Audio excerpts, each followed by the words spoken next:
اور وہاں ایک کوا رہتا تھا.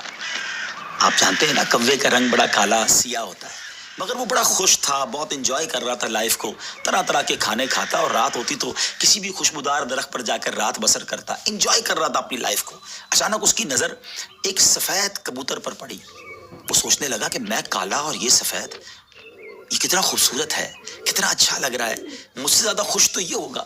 اب اسی خیال میں وہ پریشان رہنے لگا اور اسے رات کو نیند بھی نہ آئے.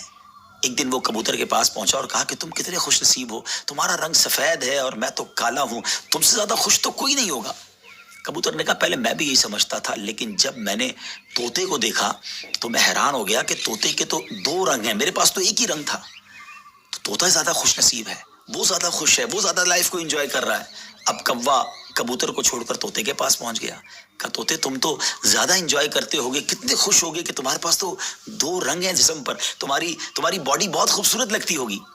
تو طوطا کہتا ہے کہ پہلے تو میں لائف کو بڑا انجوائے کرتا تھا کہ واقعی میں بڑا رنگ برنگی ہوں، مگر جب میں نے مور کو دیکھا نا تو مور تو کئی سارے رنگ لیے ہوئے ہے، اتنا خوبصورت ہے کہ اس کو دیکھ کر مجھے لگا کہ میں تو کچھ بھی نہیں ہوں.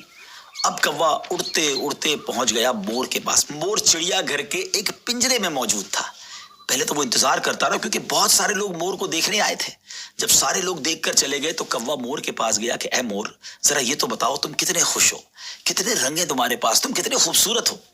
مور کہتا ہے پہلے تو میں یہی سمجھتا تھا کہ ہاں میں بہت خوبصورت ہوں، مگر پھر میں نے غور کیا کہ اسی خوبصورتی کی وجہ سے تو چڑیا گھر میں قید ہو گیا ہوں.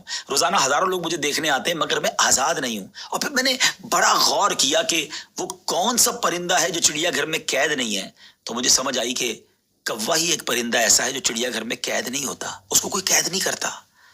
ناظرین، کوے نے جب یہ سنا تو اسے احساس ہوا کہ میں بھی اپنی جگہ پر واقعی خوش نصیب ہوں.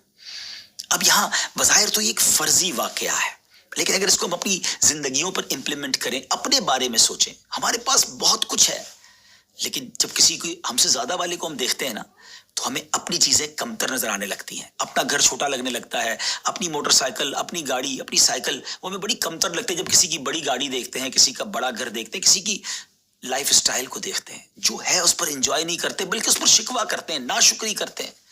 اس طرح زندگی نہیں گزرے گی. اگر آپ ہمیشہ اپنے سے آگے والوں کو دیکھتے رہیں گے تو آپ پریشان ہی رہیں گے.